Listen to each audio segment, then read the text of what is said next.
Hola, buenas noches. El día de hoy nos hemos reunido para hablar en la siguiente hora de la terapia de ECMO en pacientes con insuficiencia respiratoria aguda hipoxémica en general y en este momento de pandemia en los pacientes con infección por COVID-19.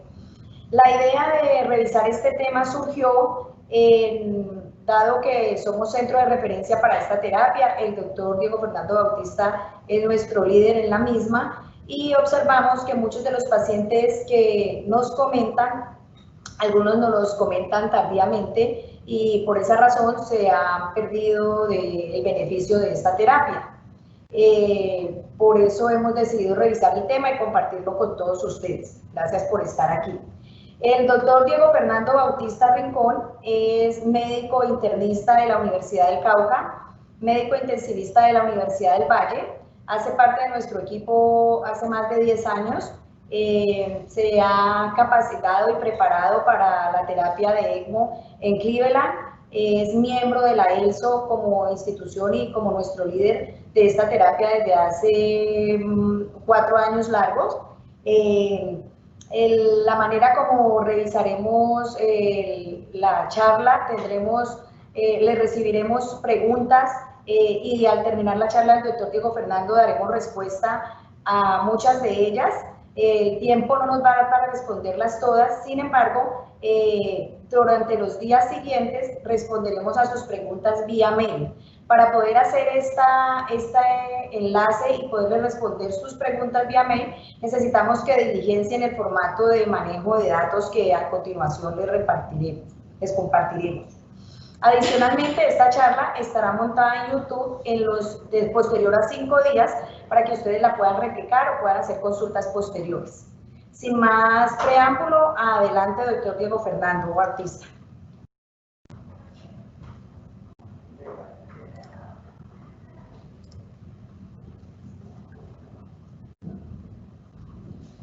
Buenas tardes, ¿me confirman si se ve, por favor?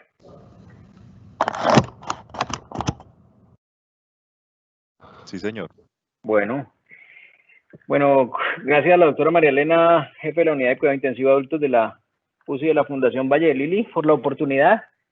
Este es un tema que nos atañe a todos en el momento de pandemia, pero más que eso porque atañe a nuestro servicio. Yo soy quien lo representa, pero detrás de mí hay un equipo. Los objetivos de esta charla, y obviando que aquí no tengo conflictos de interés, vamos a describir, dado que nuestro público es heterogéneo, brevemente qué es ECMO, contar una breve historia del ECMO en el mundo, un poco de nuestra propia historia como el Centro 581, que es la Fundación Valle Lili ante ELSO, y la publicación que hay de los reportes iniciales del uso de la terapia en COVID-19 y los reportes actualizados de los registros que hay tanto en ELSO como en EuroELSO, y finalmente unas conclusiones y daremos paso a las preguntas y respuestas. Sin más preámbulos, la pregunta para cualquier persona desprevenida es ¿qué es ECMO? Pues ECMO es el acrónimo de membrana de circulación extracorpórea para oxigenación. El término más correcto sería soporte vital extracorpóreo, sin embargo, dado que su rol principal es la de entregar sangre oxigenada al paciente, después de ser drenada por una tubería, impulsada por una centrífuga, pasada por una membrana donde usted oxigena y remueve CO2 para devolver con un adecuado intercambio gaseoso la sangre a través de una tubería, de una manguera o una cánula de retorno. Esa es la configuración básica del ECMO, solo que si usted drena de una vena y retorna a través de una vena, se llamará configuración venovenosa y podrá suplir la falla respiratoria o la falla del pulmón. Si drena de una vena y retorna por la arteria, por ejemplo, la arteria femoral, estará, además de oxigenando, dando soporte hemodinámico. Por lo tanto, podrá soportar a un paciente que falle su corazón, pero que también falle su pulmón. Podrá dar un soporte dual.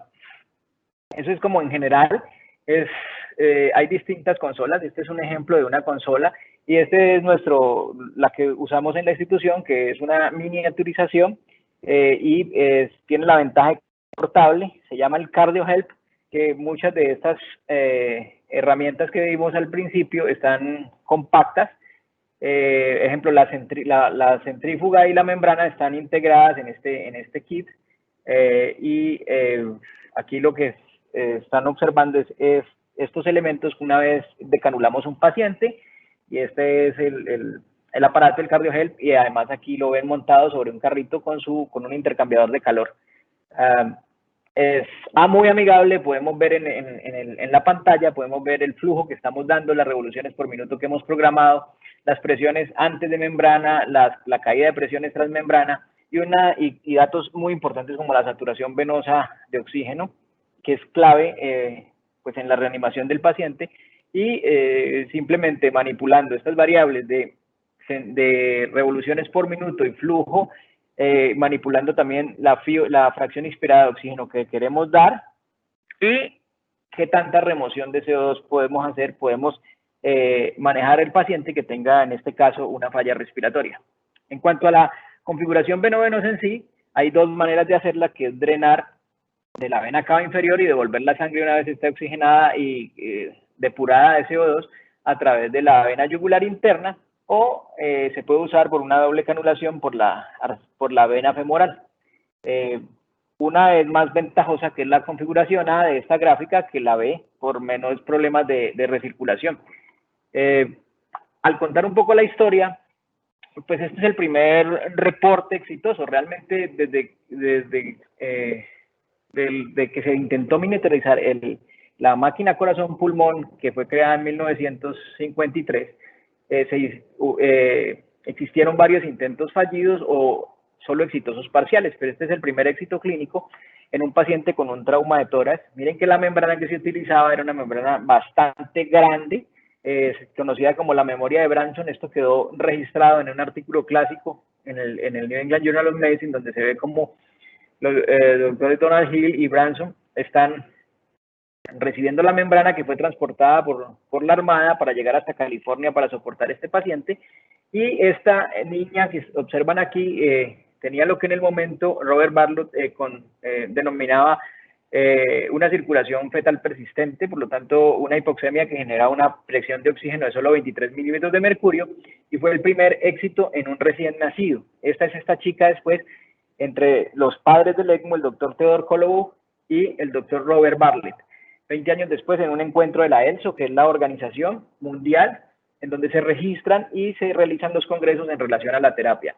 Y este reporte original que intentó publicar en el año 75 el doctor Bartlett, solo lo pudo hacer en el 2017 en el Lancet Journal, 40 años después, cuando la terapia ha demostrado ser exitosa. Luego de esos intereses y experiencias en neonatos, se hizo un estudio aleatorizado controlado que fue publicado en 1979 y que prácticamente frenó la terapia, porque sin ser un gran epidemiólogo, aquí fue ver que la mortalidad fue alta y no hubo diferencia entre el grupo control y el grupo experimental, y solo sobrevivieron 4 en ambos brazos.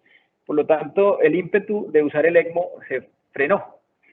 Fue hasta 2009, en relación a la pandemia de H1N1 y a la conducción de este estudio por James Peake, el Cesar Trial, que tuvo una demostración muy interesante en sus resultados. Es que la sobrevida y la capacidad de independencia y producción económica de estos pacientes a 6 meses era superior. O sea que no solo generaba más pacientes vivos, sino más como el equivalente a años de vida saludable. Sin embargo, este era un estudio realizado en un solo centro, y era donde había un solo centro que hacía la terapia frente a la terapia convencional, que realmente no fue muy controlada, y eso fue criticado en su momento. Pero también salieron las publicaciones luego de la pandemia por influenza H1N1, y el número de centros ELSO o centros donde se hace ECMO en el mundo creció exponencialmente, así como el número de publicaciones que ustedes pueden ver en PubMed también creció exponencialmente. Por tanto, se necesitaba un estudio aleatorizado controlado que resolviera la duda de si realmente disminuía o no disminuía la mortalidad. Hasta el 2018 sale publicado el Eolia Trial, que es guiado por Alain Combs de Francia, en donde se realiza un estudio multicéntrico con SRA severo. Ahora hablamos de los criterios de lo que es SRA severo, y sobre lo cual vamos a ser reiterativos a lo largo de toda la charla, con una regla de detener el estudio, tanto si el estudio era súper exitoso o si el estudio no generaba diferencias. El estudio fue parado después del cuarto análisis interino por análisis que eran planeados cada 60 pacientes aproximadamente, Porque la posibilidad de que al reclutar la muestra estimada completa, el resultado fuera a cambiar. Y lo que hicieron aquí fue aleatorizar 124 a recibir terapia con ECMO y 125 a recibir ventilación mecánica y en el grupo control. Sin embargo, estos 125, 35 fueron rescatados con ECMO.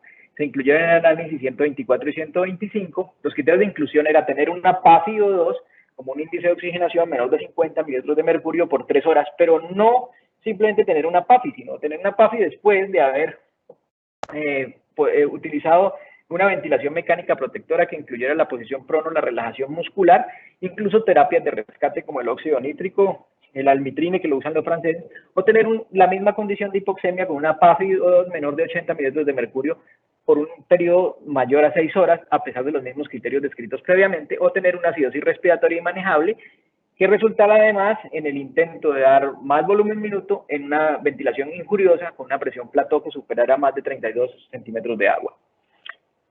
Permitía, como les dije al principio, el rescate para aquellos pacientes que el médico sentía que no había falla multiorgánica y que el ECMO quizá les diera un chance, o que estuvieran persistentemente hipoxémicos, y a pesar de estar en prono, incluso utilizar maniobras de reclutamiento o vasodilatadores pulmonares.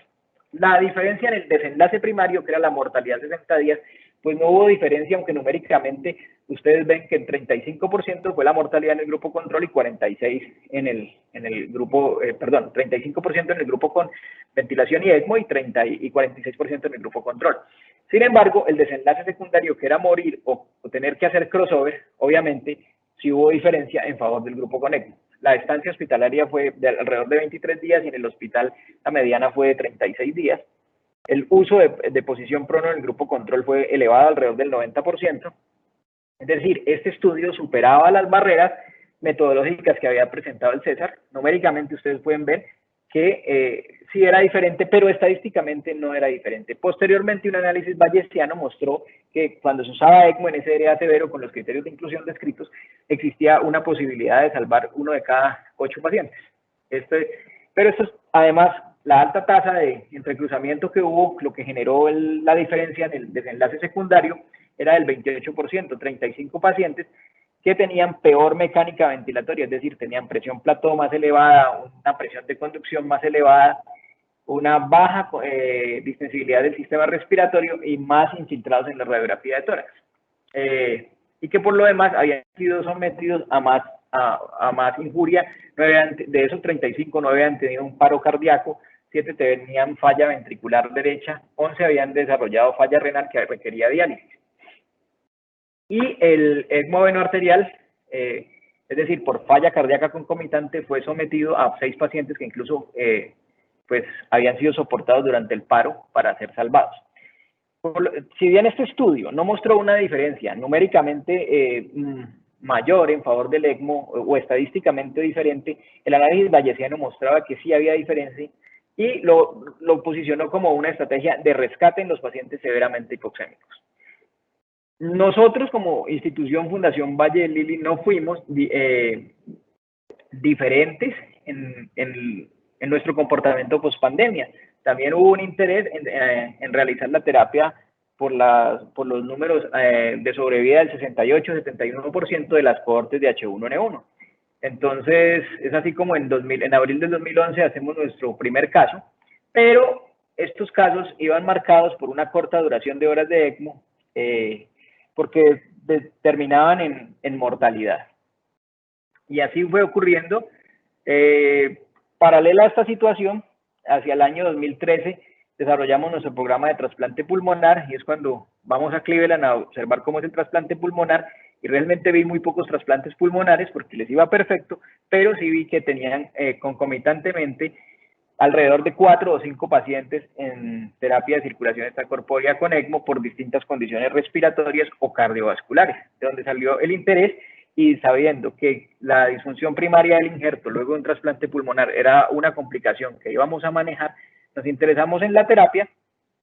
Y como les iba contando, pues lo que había ocurrido entre el 2011 y el 2013, 2014, incluso el 2015, era que tuvimos que además hacer un viaje a la Universidad de Michigan para hacer nuestro curso de ELSO. Esta es una foto que nos tomamos con el doctor Robert Bartlett, que en su momento fue una foto pues inocente, pero de mucha importancia porque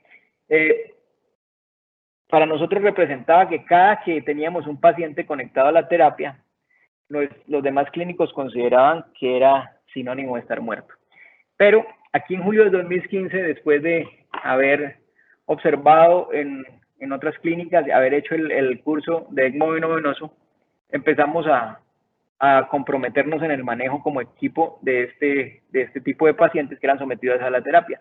Y la historia al principio no fue diferente. Miren que entre julio del 2015 realizamos 4 casos y esos 4 casos también terminaron en mortalidad. Este caso de octubre del 2016 que marcamos aquí es nuestro primer caso exitoso. Fue el ECMO que uno nunca hubiera querido hacer por lo que aparentemente era más complicado. Era una disfunción primaria del injerto con disfunción ventricular. Era un ECMO venoarterial en un paciente de trasplante pulmonar. Y con los años hemos logrado que cuando nos vean en estas situaciones con un paciente que está en plena hipoxemia, usando ECMO venovenoso e incluso terapias de rescate o concomitantes al ECMO como el prono, o pues nos podemos ver pacientes que están conscientes, que están despiertos, que están sentados, que ya han podido ser extubados, pero que estamos observando en un periodo para completar y retirar la terapia. Mientras es consciente, come y puede estar al lado sentado en una silla al lado de su cama en el cubículo de cuidado intensivo. Y nos podamos ver nosotros mismos reflejados de cómo reportamos casos a la ELSO desde 2017, 2018, 2019. Aquí en 2020 es que me ha faltado un poquito de persistencia y registrar los últimos 3 casos, además de este inicial de enero. Pero lo que les quiero mostrar aquí es que no somos un centro de alto volumen. Para hacer un centro de alto volumen y ser muy buenos, hay que hacer más de 20 casos al año de solo casos respiratorios. Ustedes ven que aquí hicimos 7, 6, 4, y este año llevamos 4 casos. Sin embargo, somos seguros, 70% de sobrevida. Incluso ustedes pueden observar que en 2018 los ECMO respiratorios tuvimos una sobrevida del 100%. ¿Qué ha pasado ahora con la pandemia y el COVID-19? Al conocer que la enfermedad por COVID-19 ocasionada por el nuevo coronavirus, el SARS-CoV-2, generaba compromiso multisistémico, pero generaba principalmente compromiso pulmonar y falla respiratoria. Se consideró que el ECMO pudiera ser una terapia, pero dada la naturaleza de la enfermedad y sus características de pandemia, como lo declaró la OMS en marzo del 2017, pues expertos en el tema como el doctor Daniel Brody, consideraba, que es de New York, consideraba que el ECMO no es una terapia para ser puesta pues como en el frente de batalla, pues cuando los recursos y en la situación de pandemia se ven disminuidos. Y los reportes iniciales de China de varias series era de que era casi que una mala herramienta, porque en estos reportes iniciales de China la mortalidad era hasta el 94%. Y cuando uno revisa las cohortes de Wuhan, pues eran algo así como 5 casos todos muertos, o de 5 casos muertos 4. Entonces no parecía ser una opción muy atractiva. Luego aparecieron otras series donde mostraban, eran pequeñas, solo 12 pacientes. Observen la edad promedio de 50 años, 42% de mortalidad, pero 33% de los pacientes permanecían en el ECMO, la mitad estaban aún en coma al momento de la publicación. Entonces, luego sale el primer reporte como el más grande de un centro norteamericano, que muestra aquí un estudio que es conducido por 24 días, donde han incluido 32 pacientes, y muestran que muy tempranamente hay una mortalidad del 31%, pero todavía 53% de los pacientes están en ECMO. Es decir, no se puede sacar conclusiones de que sí, los pones, se estabilizan, oxigenan, se alivia la hipercapnia, se alivia la hipoxemia, pero no sabemos qué va a pasar con ellos a largo plazo. No se sabe cuál es el mejor resultado, si a 30, a 60 días.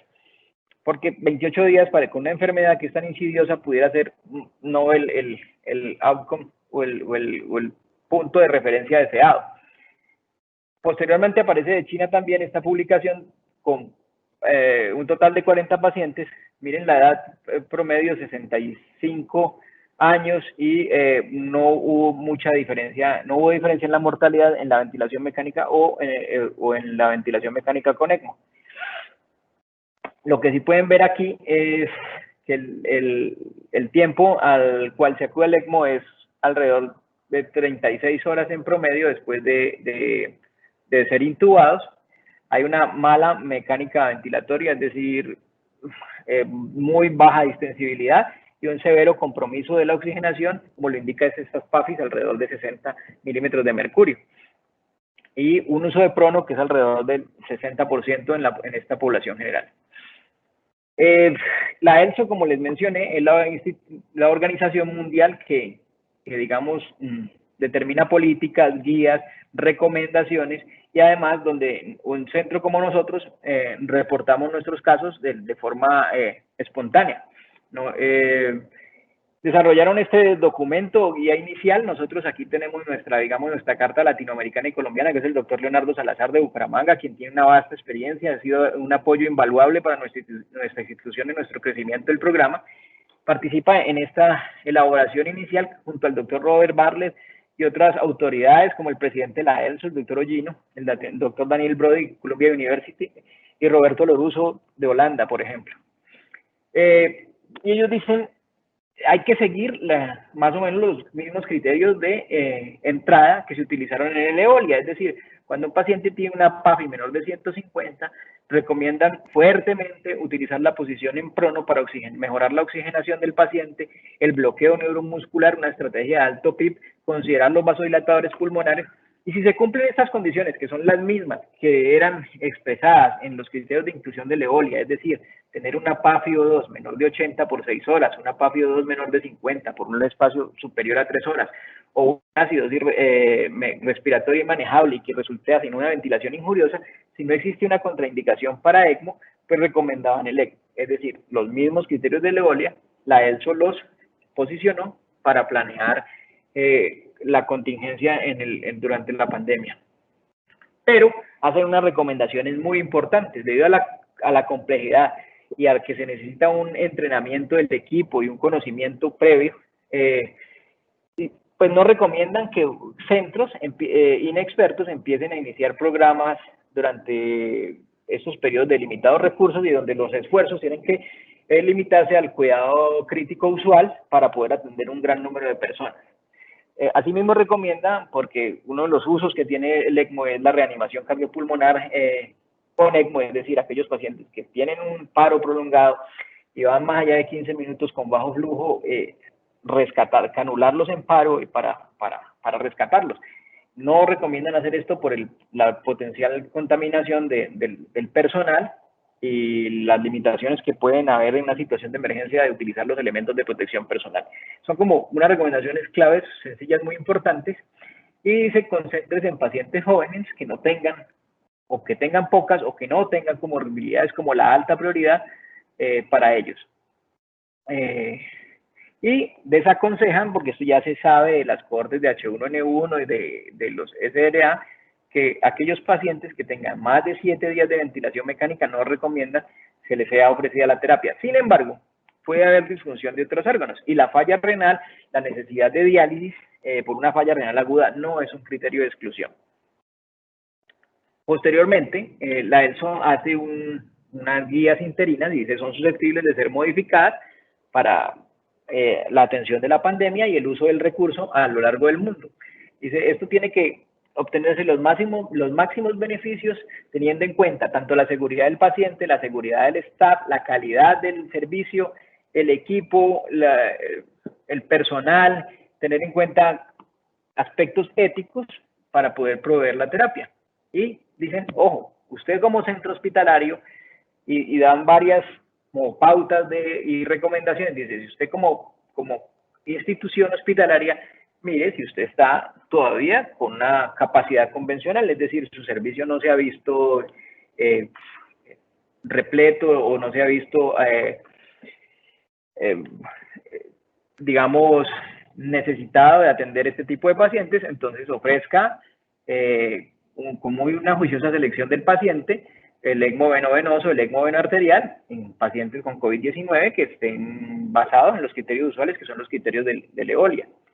Y con mucho cuidado para los pacientes que sean no COVID y solamente haga reanimación cardiopulmonar si su centro es experto en hacer eso. Si el nivel de contingencia es 1, es decir, ya ha tenido usted que expandirse, como nos ha tocado muchas instituciones en Cali, por ejemplo, nosotros nos tuvimos que expandir hasta un 120% de nuestra capacidad basal usual, pues entonces haga un triage para maximizar la relación costo-beneficio para cuando va a proveer ECMO venovenoso o veno arterial en pacientes jóvenes con COVID-19 y use muy juiciosamente para los pacientes no COVID cuando esté indicado. No ofrezca reanimación cardiopulmonar. Si ya su capacidad está al punto de la saturación, pues priorice en aquellas indicaciones de no COVID que tengan un mejor chance y sea muy restrictivo en el uso del ECMO. Y si su capacidad abrumado se ve sobrepasada, o sea, no tiene cama, pues no deje de entregar el cuidado crítico usual, porque ahí es donde tiene que concentrar todos sus recursos y puede ser una opción no ofrecer el sistema. Hay varias pautas, pero a nivel institucional, pues el equipo tiene que estar, digamos, animado a hacerlo. Tenemos que coordinarnos entre los distintos centros que ofrecemos ECMO. Yo les puedo contar que nosotros hicimos algo como la ECMO Red de Colombia, pensando y calculando que Colombia tuviera la necesidad de hacer algo así como 75 a 80 ECMOs durante la pandemia.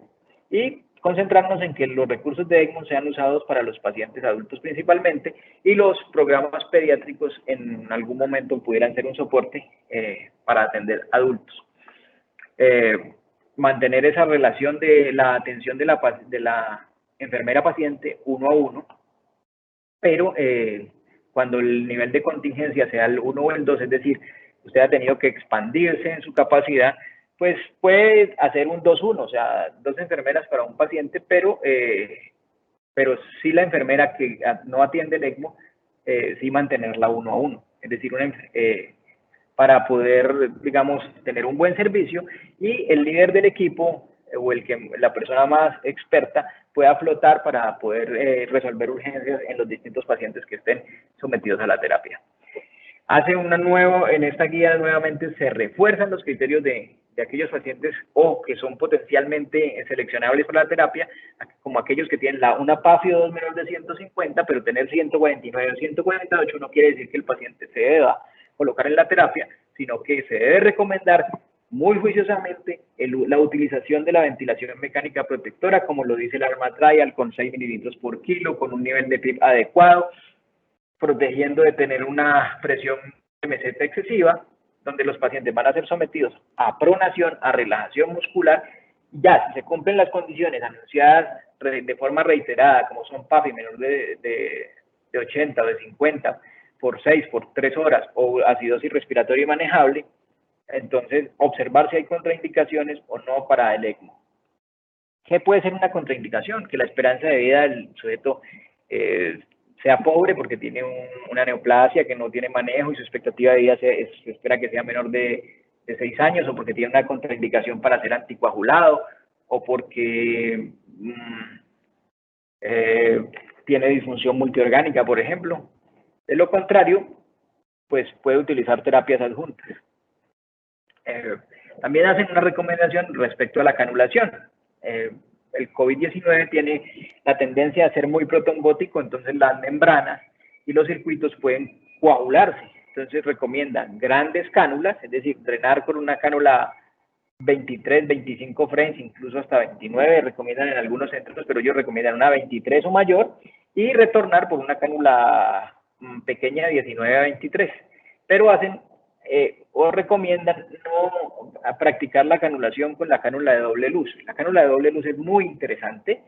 Y dice, hagan una canulación femorofemoral o femoroatrial, como les mostré en las gráficas iniciales, pero no la canulación con una cánula de doble luz. Este es un paciente nuestro con una influenza H1N1 que atendimos en el 2018 y le colocamos una cánula de doble luz, que es una cánula que se puede poner por la vena yugular interna y tiene un orificio lateral que dirige la sangre de reinfusión, o sea, es decir, la sangre ya oxigenada, a través de la tricúspide y la entrega al lecho vascular pulmonar oxigenada.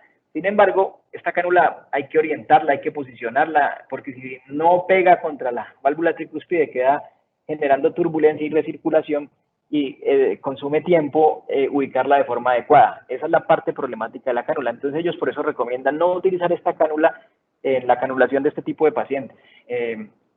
Pero por lo demás es una opción muy atractiva. Hacen otras recomendaciones respecto a la ventilación mecánica, que siempre se utilicen parámetros de ventilación protectora, que no se hagan exámenes radiológicos innecesarios, recomendaciones acerca del nivel de hemoglobina, la transfusión de las plaquetas por debajo de 50.000, la nutrición enteral temprana, hacer procedimientos únicamente que resulten en cambio de la conducta y en favor del paciente, movilización temprana, etcétera. Pero una preocupación que pueden tener todos los que están conectados es, bueno, y el virus, la sangre, es pasar 3, 4 o 5 litros por un circuito, eso no es, existe el riesgo de contaminación. Cuando le estás poniendo oxígeno y aire en contraflujo para hacer remoción de CO2, pues esta preocupación el doctor Alain Combs y su grupo en Francia no la ha resuelto. Ellos miran qué pasa con 27 pacientes y realizan PCR de pacientes que están en ECMO y terapia de reemplazo renal crónica, perdón, de reemplazo renal continua, o pacientes que solamente tienen terapia de reemplazo renal continua y pacientes que están en ECMO solamente. En conclusión, las muestras fueron negativas, tanto en el puerto de exhalación de las membranas de ECMO y como en el efluente de la diálisis. Por lo tanto, realizar terapia de reemplazo renal continua o realizar terapia con ECMO es en principio segura. O sea, es decir, no es una de las fuentes de contaminación para el personal, enfermeras, terapeutas o médicos, para el personal de la salud. Todo lo que yo mostré al principio eran reportes desalentadores en donde simplemente podíamos encontrar que la terapia estabiliza pacientes, pero no sabíamos qué pasaba con ellos. En JAMA Surgery, en este mes de agosto, sale una publicación de una cohorte retrospectiva de 40 pacientes, donde ustedes pueden observar que la edad promedio es 48 años, principalmente hombres, el 75% son hombres, y con la principal comorbilidad siendo la obesidad, está en un 70%, una pésima mecánica respiratoria, con una disminución de la distensibilidad, con una plató que está en el borde en 32 en condiciones basales, una PAFI alrededor de 70 y elevación de marcadores de fase aguda como el dímero y la ferritina, como es frecuente en los pacientes COVID. Lo interesante de esta cohorte es que la mortalidad es del 15%, pero más allá de eso, observen lo que he marcado aquí, entre que se inicia el ECMO y se descarga el paciente puede pasar un periodo largo, 29 días, y puede representar una hospitalización larga, en promedio hasta de 44 días. La ventilación mecánica, por tanto, no es muy corta, y eso que este grupo lo que hacía era colocar, a pesar de las recomendaciones, una cánula que es un poco diferente a la que yo les mostré, que es una cánula de doble luz, para favorecer la movilidad temprana, es decir, extubaban los pacientes y posteriormente los decanulaban. Pero aún así, la ventilación mecánica promedio era de 17 días. Como les dije, para el momento en que ellos analizaron de marzo a julio, de esos 40%, el 73% había sido descargado a casa y el 80% había sido decanulado del ECMO, una mortalidad solamente del 15%. Interesante, pero es un solo centro, con mucha experiencia, que hizo algo diferente en una población muy particular de pacientes. Y aquí lo que les quiero mostrar es la experiencia de París, en donde está lo que vamos a mostrar aquí es el Gran París, que son 5 unidades de cuidado intensivo, que son Petit-Saint-Pétrier, Tenon y San Antoine. Realmente el hospital grande que concentró todo y dirigía todo era el Petit-Saint-Pétrier, donde tiene 3 unidades de cuidado intensivo, donde está Alain Combs, Matthew Smith, digamos, gente que son autoridad en la literatura y en el desarrollo de estos criterios de entrar a ECMO, y quienes fueron quienes pensaron en Eolia. Entonces hicieron lo mismo, que fue los mismos criterios de Eolia, una estricta aplicación de los criterios de entrada de Eolia, y la ventilación y el posicionamiento en prono fue obligatorio. Era un centro, como les dije, coordinaron Gran París, tenían hasta 40 llamadas al día para hacer ECMO, y lo que nos publican ellos online el 13 de agosto es la experiencia de 83 pacientes, porque hay dudas si realmente la terapia pues, es efectiva o no es efectiva. Los criterios de inclusión son los mismos del EOLIA, es decir, contraindicaban a quienes, aquellos mayores de 65 años, aquellos que tuvieran comorbilidades severas como una cirrosis avanzada, una falla cardíaca, un estado de inmunosupresión por un cáncer avanzado, sin tratamiento, con pobre expectativa de vida, una parada cardíaca, una ventilación, ellos eran un poquito más laxos en los días de ventilación mecánica, podían permitir hasta 10 días de ventilación mecánica, pero no la disfunción multiorgánica, excepto la falla renal aguda de forma aislada, y en el EOLIA toleraban hasta 45 kilos por metro cuadrado de superficie de índice de masa corporal. Aquí lo bajaron a 35 kilos por metro cuadrado de superficie. Es decir, a pesar de que estos pacientes muy frecuentemente son obesos, ellos bajaron o fueron más estrictos en los criterios de inclusión.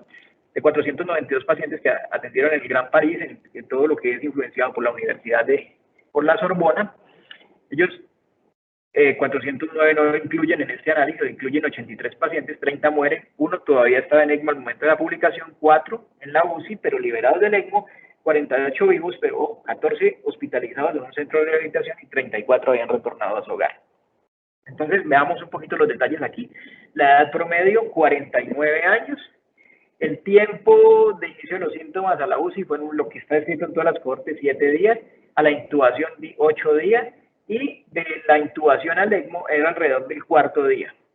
El PIB promedio era 14, en la presión de conducción o driving pressure, que conocen muchos, era de 18 en ambos brazos, no había diferencia, elevación como en todos los pacientes con COVID de dímero D, y el tipo de ECMO era venovenoso principalmente, con una configuración clásica de drenar por la femoral y retornar por la yugular en un 95%. Una vez en ECMO, el PIB era bajado de 14 a 12, el volumen corriente fue bajado de 6 mililitros por kilo, de peso predicho a 2.5, el poder mecánico fue bajado de 24 joules a 6 joules, y el radio ventilatorio fue corregido. Aquí podemos ver, no hubo diferencia, digamos, en los paraclínicos, el uso de terapias adyuvantes, pero podemos ver que había una alta tasa de neumonía asociada a la ventilación. La explicación que dan los autores es el largo tiempo que demoraban estos pacientes en ECMO, alrededor de 20 días, y los que morían de choque séptico, de disfunción multiorgánica o accidentes cerebrovasculares. Las terapias adyuvantes para los que están en ECMO, en un 80% era el uso del bloqueo neuromuscular, la posición prono, y un 20% usó corticosteroides a dosis altas. Y ellos sí observan la probabilidad de estar en 4 categorías, que es estar vivo y fuera de la UCI, en la UCI, pero sin el ECMO, estar en ECMO o morir. Y aquí podemos ver que al día 60, 6% de los pacientes estaban en ECMO, 18% estaban liberados del ECMO, pero aún en la UCI, 45% vivos y la mortalidad del 31%. Al día 90, esto había cambiado, vivos y fuera de la UCI, 56% y muertos, 36%. La conclusión de ellos es que el ECMO es una terapia factible con una mortalidad que no es diferente de la mortalidad que se obtuvo en el EOLIA, es decir, una mortalidad alrededor del 35%, fue la misma que se obtuvo en el EOLIA Trial, en el grupo, como les mostré previamente, que recibió ECMO en el estudio de EOLIA. Pero miren las diferencias entre los pacientes de COVID-19 y los del EOLIA. Los de COVID-19 tenían un mayor compromiso en la oxigenación, evidenciado por una PAFIO2 más baja, y tenían una presión de conducción mucho más alta y una más mala distensibilidad de su sistema respiratorio.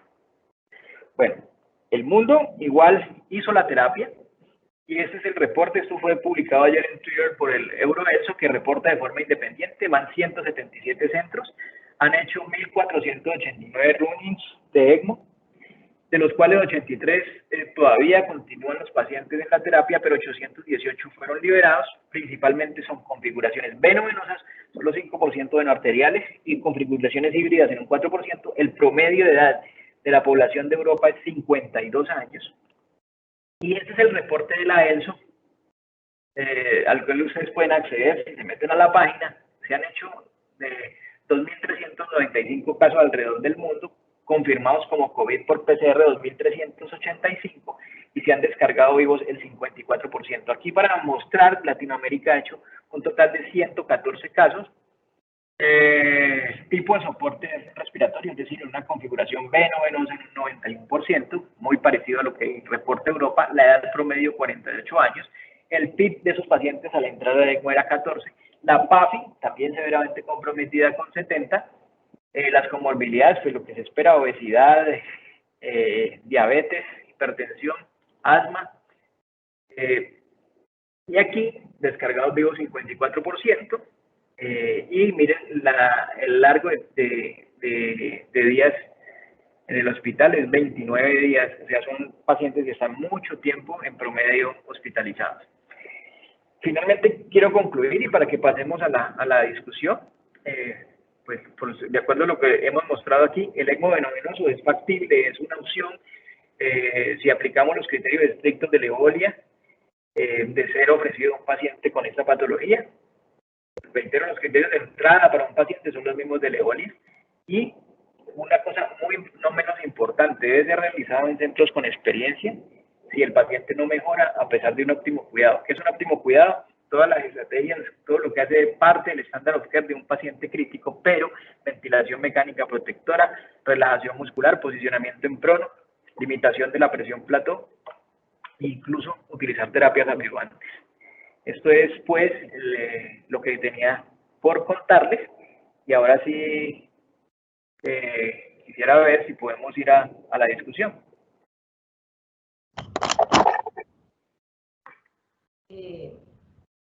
Diego, gracias por tan clara y tan completa conferencia. Aquí tenemos una pregunta donde nos dicen, doctor, cuando tenemos el paciente pronado y se decide utilizar esta terapia, ¿por cuánto tiempo la utiliza usted para notar cambios satisfactorios en el paciente? Uno, que tiene dos partes. Y esa misma pregunta, ¿y en cuánto tiempo y qué parámetros tiene usted para hacer la respectiva desconexión? Ok, entonces vamos con la primera pregunta, habla del prono. Y yo voy a contestar de un paciente con SRA, con hipoxemia, es decir, con una PAFI menor de 150. Yo prono un paciente que tiene una PAFI 2 menor de 150, que tiene una fracción inspirada por encima de 0.60 y que me esté obligando a utilizar un PIB mayor de 10. Con dos de esos tres criterios es obligatorio utilizar el prono. Esos son los criterios que nos dictó, digamos, Claude Gran en el PROSEBA, con los cuales se demostró una disminución de la mortalidad del 50% de los pacientes con SRA, y allí también quedó establecido que el tiempo mínimo que uno somete a un paciente a prono son 16 horas. El tiempo máximo tal vez esté alrededor de 24 horas, lo que pasa es que también se necesita experiencia para realizar el prono, porque hay riesgo de desconexión. Ustedes vieron que yo puse una foto de un paciente que estaba en ECMO y además estaba pronado, porque es que la hipoxemia en el ECMO también puede ocurrir por muchas causas, porque el paciente está catabólico, porque tiene fiebre, porque está hiperdinamico, y estamos reemplazando una estructura que es el pulmón de 150 metros cuadrados de superficie con una membrana que a lo sumo tiene 1.2. O sea que en algún momento, digamos, el paciente está catabólico o su consumo de oxígeno es alto, nos vamos a ver cortos con la membrana a soportar la entrega, a suplirla adecuadamente la entrega de oxígeno. Entonces, el prono, uno tiene que ayudarse del poco pulmón que hay. Una de las estrategias es pronar al paciente. Y cuando yo lo he hecho, es la misma duración. En cuanto a la retirada, que es la segunda pregunta, ¿me corriges, Marilena? ¿El winning? Sí, dice ¿y en cuánto tiempo al utilizar esta terapia usted nota cambios satisfactorios en el paciente o qué parámetros tiene para realizar la desconexión?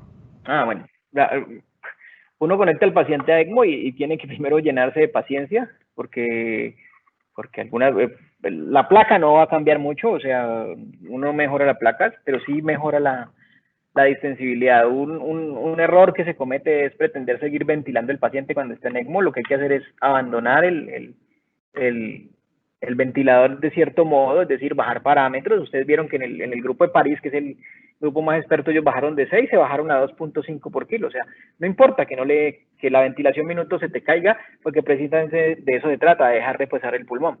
Pero cuando el paciente empieza a mejorar, te empieza a mejorar la distensibilidad, los volúmenes que empiezan a entrar en el paciente son mejores, y tú ya has tenido, de acuerdo a gases arteriales, necesidad ya no usar FIO2 al 1, sino al punto 4, al punto 3. De acuerdo a cómo se quita un ECMO venoso, hay varias medidas. Digamos, yo lo que utilizo es una combinación, pero un ECMO en promedio, digamos en el Eolia, duraron 10, 12 días. El SRA que yo tuve por H1N1 estuvo 11 días en ECMO y no hay ese es como el tiempo promedio. Ahora, los pacientes de COVID tienen, ustedes vieron, alrededor de 17 a 19 días de duración en ECMO, o sea, no son ECMOs cortos. Entonces, ¿qué lo marca? El intercambio gaseoso y la misma mecánica que tú puedes observar en el ventilador. Eso es lo que marca, digamos, los criterios de retirada del ECMO.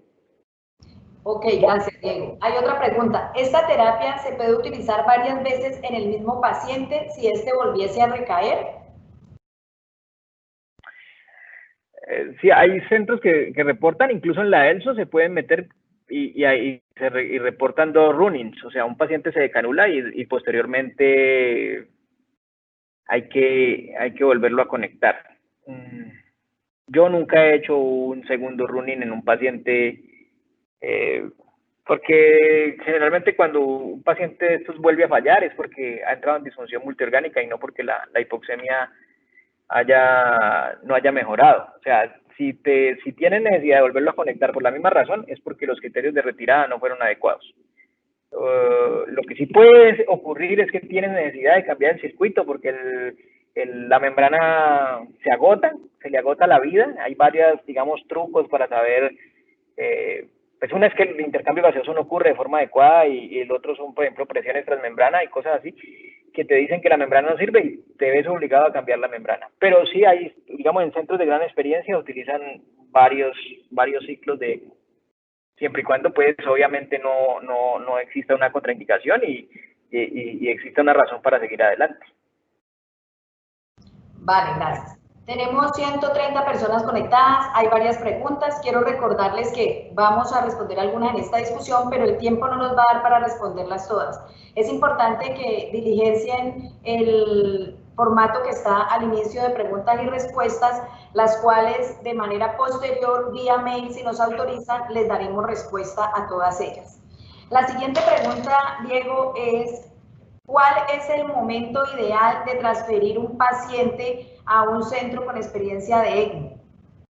Bueno, digamos, hay centros como el de Bucaramanga que tienen una cosa llamada ECMO móvil. O sea, yo estoy aquí, digamos, yo no tengo ni idea, no tengo recursos, tengo un paciente con SRA, lo estoy ventilando, estoy en hipoxemia severa, llamo, ellos vienen, canulan el paciente y se lo llevan ya canulado.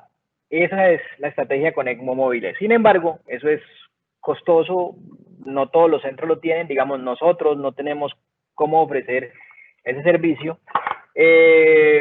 La recomendación es cuando la PAFI esté menos de 100, o sea, no esperar a llegar a una PAFI pues severamente comprometida para transportar el paciente. Y eso lo marca la tendencia. Si el paciente se va deteriorando y yo diría que dependiendo de la distancia, si la PAFI está por debajo de 150 y la mecánica ventilatoria es muy mala, ahí es el momento para referir el paciente, cuando todavía lo puede soportar un ventilador mecánico de transporte y el transporte pueda ser relativamente seguro. Ok, y hay otra pregunta. Mariana, otra consideración, ese transporte no puede ser muy largo en el tiempo, o sea, no superior a 2 horas, por ejemplo. Eso, esa es otra pregunta, por eso te iba a interrumpir, porque pregunta, ¿cómo asegurar o qué medidas debo tomar yo como centro remisor un traslado seguro al centro de referencia para un paciente que considero candidato a ECMO? Sí, el traslado seguro, pues no puede mandarse el paciente solo, por ejemplo. Ese paciente idealmente lo tiene que transportar una persona que tenga conocimiento en el manejo de la ventilación mecánica. Idealmente un intensivista debe transportar a un paciente bajo esas condiciones. Pero no puede ser un transporte de larga duración y no puede ser, digamos, trasladado sin el ventilador, solamente con ambú, cosas como esas que pues muchos hemos observado, pero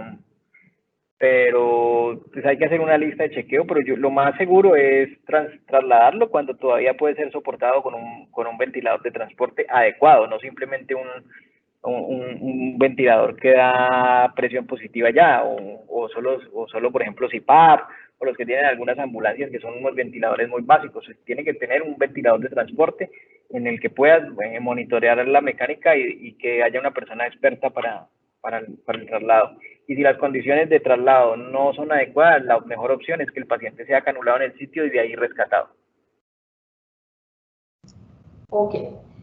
Pregunta, doctor Bautista, quería preguntar si el mantenimiento de la terapia con ECMO le implica un incremento importante en el uso de hemocomponentes, entre paréntesis, transfusión de glóbulo rojo y plaquetas, y si esto es una situación frecuente o es una complicación de la terapia. El estudio de Lance mostraba al menos 77 y 13% de los pacientes requiriendo glóbulos rojos y plaquetas respectivamente.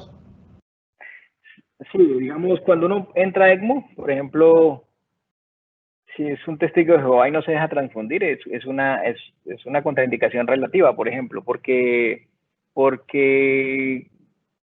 hay estrategias para intentar ser restrictivos y no tener que transfundir tanto al paciente. Es decir, si ustedes escuchan una charla de Robert Bartlett, digamos, da el mensaje de que como la entrega de oxígeno se mejora por el transportador, que la hemoglobina ideal sea 15. Sin embargo, como parte de las estrategias restrictivas, hay grupos como el de Nueva York que ha demostrado que cuando usted tiene el paciente que le aseguren una buena saturación venosa, una hemoglobina de 7, 8 puede ser muy adecuada. Las plaquetas se toleran hasta 50.000, el fibrinógeno no menor de 100. Entonces, la terapia por pasar por la membrana y por otras condiciones, genera varias alteraciones hematológicas y uno tiene que observar que no ocurre hemólisis. Si usted utiliza demasiadas revoluciones en un circuito de un diámetro relativamente pequeño puede ocurrir hemólisis, pero también si no hace nada por anticoagular el paciente puede ocurrir trombosis del circuito. No sé si recuerdas que al principio éramos muy obsesivos en seguir lineamientos de PTTs de 80 segundos. También grandes centros en el mundo demostraron que se podía, gracias al desarrollo de la terapia, porque ya no usamos, digamos, esas membranas de silicona que se usaron 20, 30 años atrás, que generaban gran fuga plasmática y gran pérdida de hemocomponentes, sino que las membranas de polimetilpenteno, que son las que están hechas las membranas actuales, digamos, son más tolerables. Y hay algunos ECMOs que incluso los corremos sin anticoagulación. Por ejemplo, los pacientes que hemos tenido con estatus asmático, que en promedio duran 4 o 5 días, son ECMOs que perfectamente corren sin utilizar heparina. Y aún así observamos que los pacientes desarrollan trombocitopenia. Y si el paciente está extubado y lo podemos monitorear y observar, toleramos incluso a veces trombocitopenia hasta de 30.000. Es decir, pero la terapia siempre tiene el riesgo inherente que tengas que hacer uso de hemocomponentes.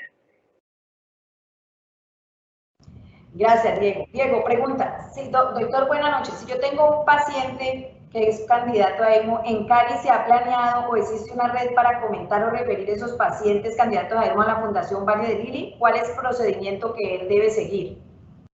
No, pues el procedimiento que se debe seguir es, uno es contactarme pero el procedimiento correcto es llamar a la clínica para que a través del CRUE, el CRUE me contacta y ellos me comentan el paciente y lo que yo usualmente hago es, pido hablar con el intensivista que está manejando el paciente.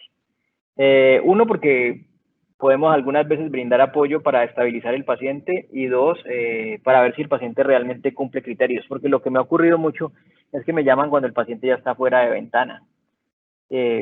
Y entonces uno de los objetivos precisamente de esta charla es que la gente entienda que nosotros somos un servicio. No somos un servicio grande, no somos un servicio súper experto. Ustedes ven que no hacemos los 20 casos al año que pone la ELSO como un requisito para ser buenos, pero creo que somos seguros. Y es lo que tenemos para mostrar, que somos seguros y tenemos una sobrevida aceptable. Esa sobrevida del 70%, si ustedes se meten a la página de ELSO y observan el último reporte, la sobrevida anda por ahí entre el 65 y el 70% para el veno venoso. Entonces, lo que pueden hacer es llamar como para poder establecer la remisión, porque recuerden que esto no nos podemos saltar el conducto regular de que la entidad permita que la Fundación Valle Lili maneje el paciente. Entonces, lo usual es llamar y advirtiendo que es un candidato, es un paciente que consideran que es candidato a ECMO, y después ellos hacen el puente y yo contesto la llamada. Así es, doctor Bautista, esa es la manera como hay que hacerlo. Yo sé que usted siempre está dispuesto 24/7 y la idea es que hagan ese puente para que nos los comenten. Tengo otra pregunta. ¿Usted cree que en el suroccidente colombiano hemos dejado de incluir pacientes a esta terapia con COVID? Es una pregunta difícil. Posiblemente, si te digo que sí, pues no me equivocaría, pero yo me baso un poco en los números nuestros y ahí sí tú me ayudas como jefe de la unidad.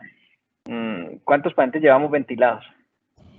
Nosotros hasta el momento hemos visto 350 pacientes, de los cuales ventilados son el 64%, alrededor de 220. El tiempo que estos pacientes han estado en ventilación mecánica, la mediana es de 8, entre 5 y 14 días, y el tiempo de estancia de los pacientes ventilados, la mediana es de 11 días, entre 7 y 16. Y hemos tenido una o dos alarmas para considerar meter un paciente, ¿cierto? En estos 5 meses. ¿Qué me dijiste, perdón? ¿Una o dos alarmas hemos tenido? De que... Dos alarmas hemos tenido para meter pacientes a ECMO en estos 6 meses. Sí, lo que pasa es que nosotros estamos en un centro donde pues yo puedo decir que tengo un grupo que hace buena ventilación mecánica. Entonces, si ustedes ven, o sea, aquí metemos casi que de cabeza si necesita ECMO, un estatus asmático, porque son ECMOs cortos, que han fracasado la terapia, pero el SRA es muy raro que en nuestro centro entre a ECMO, pero por un buen manejo ventilatorio, porque no se llegan a cumplir esos criterios de Leolia, y si se cumplen, no se cumplen por el periodo, más tiempo del periodo que está ahí establecido, de las 6 o las 3 horas, en esos niveles de hipoxemia, usualmente mejoran.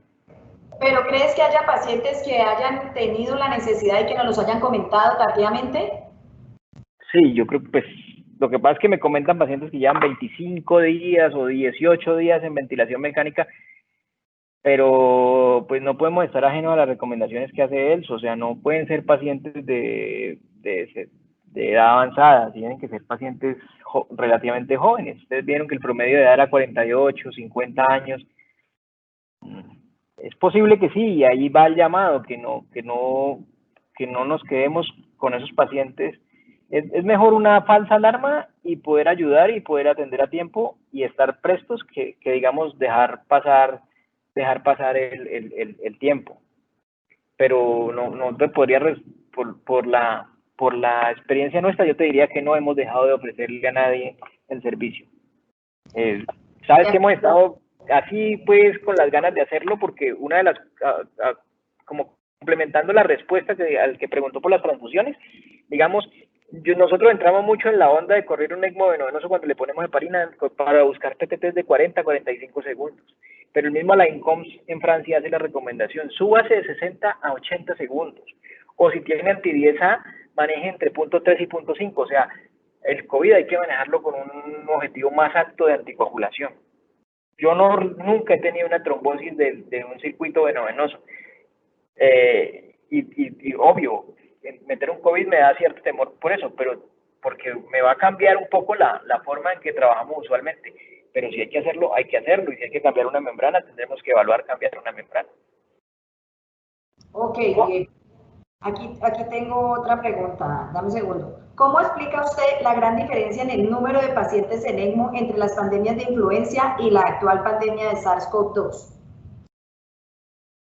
Lo que pasa es que son dos poblaciones diferentes. Recuerden que la pandemia de influenza afectaba a gente en edad más productiva, o sea, entre mucha mujer embarazada, niños y generaba cuadros severos en gente en edad productiva. Acá hay una tendencia a mayor afectación de gente de edad avanzada, por eso pues, el comportamiento es diferente. La influenza es más severa en términos, digamos, del compromiso respiratorio, pero no tiene ese R0 que tiene el COVID, que es pues aunque ambas fueron pandemias, esta es mucho más, pues ha perdurado más en el tiempo, depende menos de un comportamiento estacional. Entonces yo creo que por eso son las diferencias.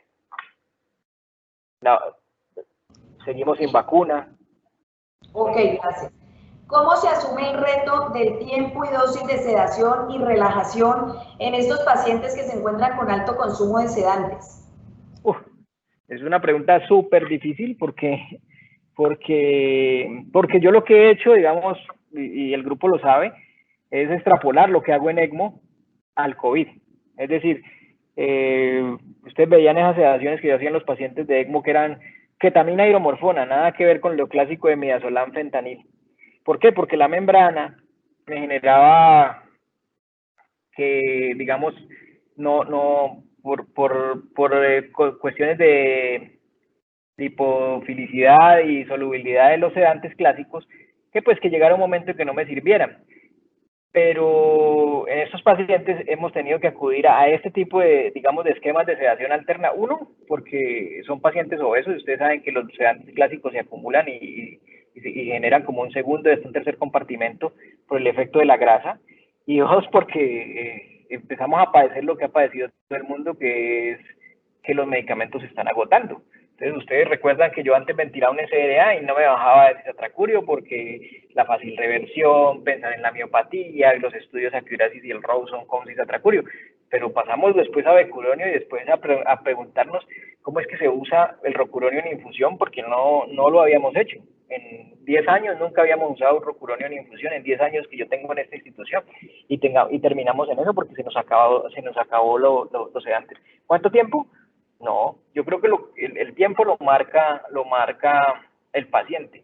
Lo que sí yo creo y hemos aprendido es que nosotros antes utilizamos en los pacientes con COVID un RAS muy profundo para poder asegurar esa ventilación mecánica protectora, pero aquí yo creo que no se puede dejar de hacer lo que el cuidado crítico nos ha enseñado. La sedación profunda también es perjudicial y no solo la relajación.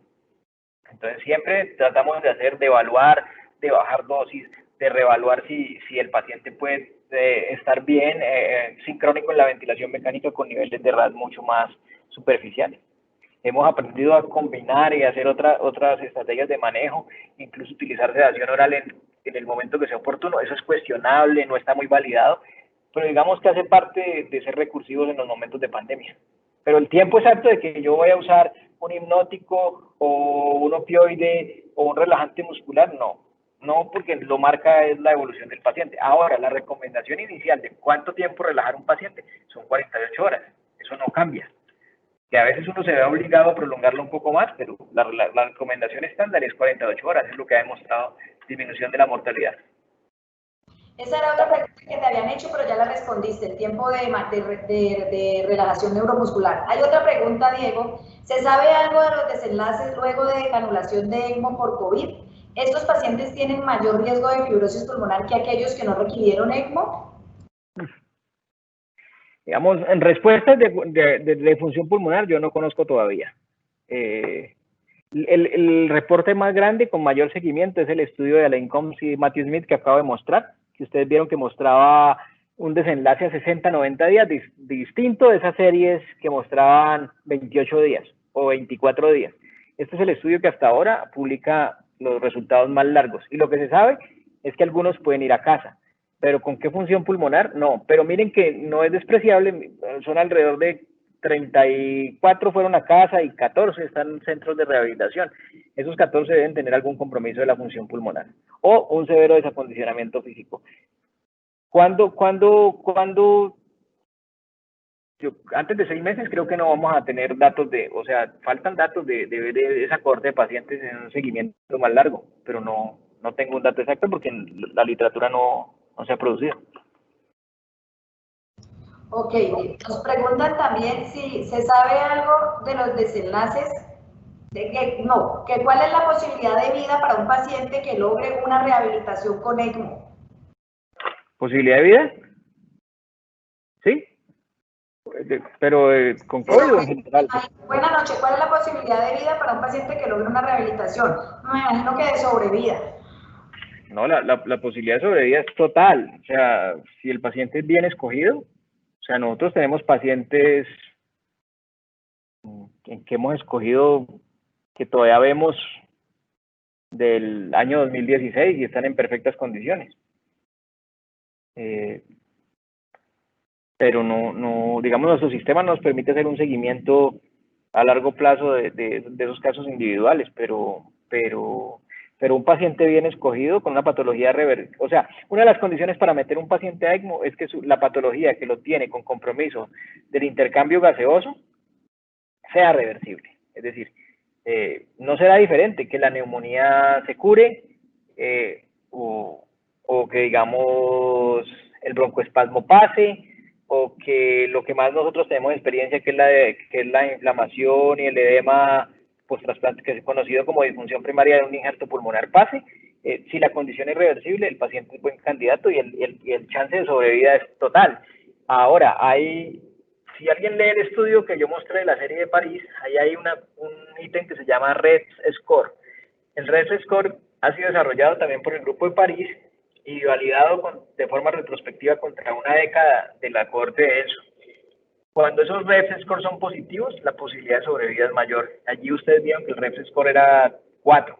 Entonces, uno pensaría que estos pacientes tienen una posibilidad de sobrevida total, y con la edad que tienen es total, pero obviamente sí, o sea, no, una terapia como esta, nosotros abrir el set nos cuesta dinero, abrir solamente el set y purgarlo nos cuesta dinero. Es una terapia donde uno tiene que ser costo efectivo, tiene que ponerse con la esperanza de que se va a recuperar un paciente y se va a volver a ser productivo. Eso es lo interesante de los datos que mostraron en el César en 2009 con la gente de influenza, que a 6 meses eran productivos. Perfecto. Esa es otra pregunta que había de la costo-efectividad de esta terapia, que también ya la contestaste. Y hay una pregunta que nos dice, doctor, ¿nos puede repetir la ventana de tiempo? Yo creo que además de repetir la ventana del tiempo, como el protocolo final de si yo tengo un paciente, ¿cuándo debo sospechar que este paciente va a necesitar la terapia de ECMO y cuál es el procedimiento que debo hacer? Con tiempo y todo. Gracias. No, les voy a volver a compartir. Las compartes, Diego, les recuerdo que esta charla va a estar en el canal de YouTube de nuestra fundación, en la página de la Fundación Valle de Lili, en 5 días, y que las respuestas que no alcancemos a contestar el día de hoy son bien recibidas y que deben llenar el formato de manejo de datos para respondérselas vía mail en los siguientes días. Adelante, Diego. O sea, miren, este cuadro es muy interesante porque es el algoritmo que aplicamos siempre y el que yo aplico a un paciente que es potencialmente candidato a ECMO. ¿No se ve? Entiendo, no, sale el banner. Espérate, yo trato de compartir otra vez. Dale, yo te digo cuando está saliendo. Ya te digo, a ver. ¿Sale? Sí, ya está, adelante. Entonces, como les decía, digamos, este es el algoritmo que siempre utilizamos. Entonces, lo primero que pensamos es si la causa subyacente está teniendo tratamiento.